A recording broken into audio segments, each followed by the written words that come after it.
हार्दिक चोपड़ा जी। राधे राधे महाराज जी। महाराज जी, कैसे कामनाएं और वासनाएं जो होती हैं उसका त्याग हो? नाम जप से। जितना नाम जप बढ़ेगा, बुद्धि पवित्र होगी, उतने निष्कामता आएगी। अगर हम नाम जप नहीं करेंगे, शास्त्र स्वाध्याय नहीं करेंगे, पवित्र भोजन नहीं करेंगे, तो मलिन मन में कामनाएं ही उत्पन्न होती रहती। निर्मल मन में कोई कामना नहीं होती। निर्मल मन केवल भगवत प्राप्ति की चाह करता है। निर्मल मन जन सो मोहि पावा, मोहि कपट छल छिद्र न भावा। और मलिन मन में वासनाएं, कामनाएं ये सब आती है।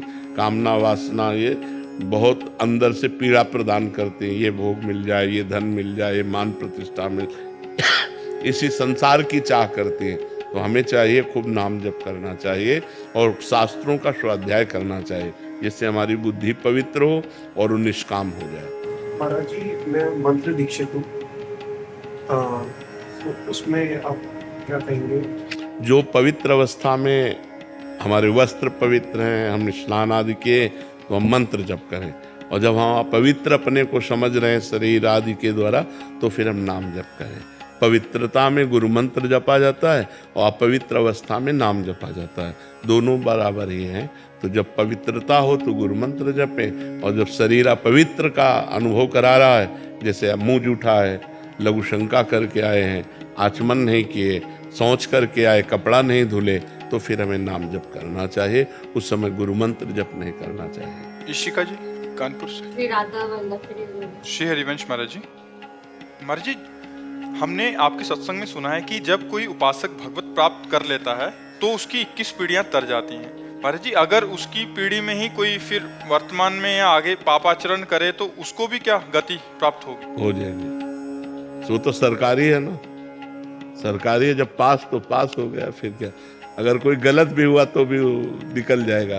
वो भगवत प्रसाद से उस महाभागवत के घर में जन्म लिया, इसलिए पापी होने पर भी भगवत प्राप्त हो जाएगा। स्त्री साधक की मायके वाली होती है या ससुराल वाली पीढ़ी? अगर कोई स्त्री साधक भगवत प्राप्त कर लेती है तो 2 पीढ़ियां होती हैं।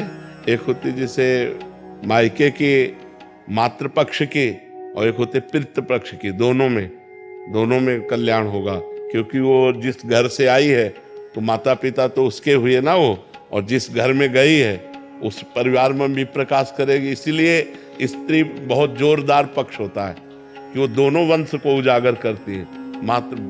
पुत्र जो है अपने केवल पिता के वंश को उजागर करता है, और जो स्त्री जो है वो अपने माता पिता के वंश को और अपने पति के वंश को, दोनों को उजागर करने वाली होती है। इसलिए माताओं बहनों का सबसे ज्यादा समाज में हमारा महान पद है, क्योंकि वो जननी भी हैं और वो पूरे ग्रह की लक्ष्मी भी हैं। बहुत बढ़िया घर बना हो, खूब रुपया पैसा हो, और 10-20 आदमी घर में हो, और एक स्त्री ना हो, तो शैतान का सा घर लगेगा? नहीं लगेगा कि यार मतलब सब सुना, और एक स्त्री केवल हो और भले गरीब हो, तो देखो लीप पोत के घर को सजा करके एक मंदिर सा बना देते हैं। माता बहने को बड़ा भारी पवित्र अस्तित्व है। आज वो अस्तित्व खत्म होने जा रहा है। ये जो व्यभिचार चल गया है, ये बहुत हानिकारक हो गया, ये बहुत हानिकारक हो गया।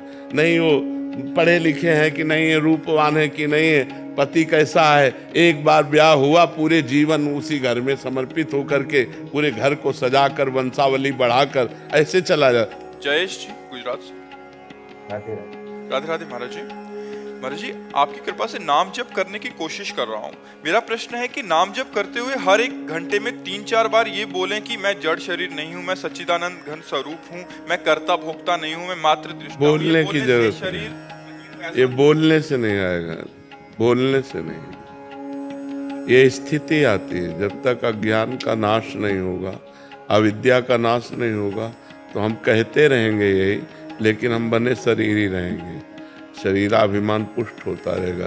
ये कहने से नहीं जाता, ये ज्ञान होने से जाता है। तो जितना नाम जप करेंगे, शास्त्र स्वाध्याय करेंगे, पवित्र भोजन करेंगे और पवित्र आचरण करेंगे। अगर आचरण गलत है, भोजन गलत है, तो फिर नहीं। आचरण पवित्र होने चाहिए, भोजन पवित्र होना चाहिए, नाम जप होना चाहिए, परोपकार होना चाहिए। तो धीरे धीरे देहाभिमान गलित होता है। जब देहाभिमान गलित होता है, तब यह अनुभव होता है कि मैं शरीर नहीं हूँ, मैं भगवान का दिव्य अंश हूँ। भगवत स्वरूप हूँ। ये अनुभव का विषय होता है, ये न प्रवचन का विषय होता है न बोलने का विषय होता है, ये अनुभव गम्य भजें जे संता, ये अनुभव का विषय होता है। तो खूब नाम जप करो, धीरे धीरे ऐसा अनुभव हो जाएगा।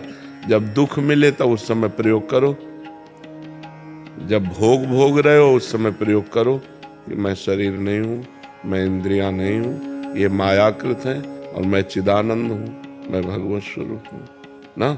उस समय ये विचार का विषय है, कहने का विषय नहीं, विचार का विषय है। जब हमारा अपमान हो रहा हो तब हम विचार के द्वारा दुखी ना हो, जब हमारा सम्मान हो रहा हो तो हम विचार के द्वारा सुखी ना हो।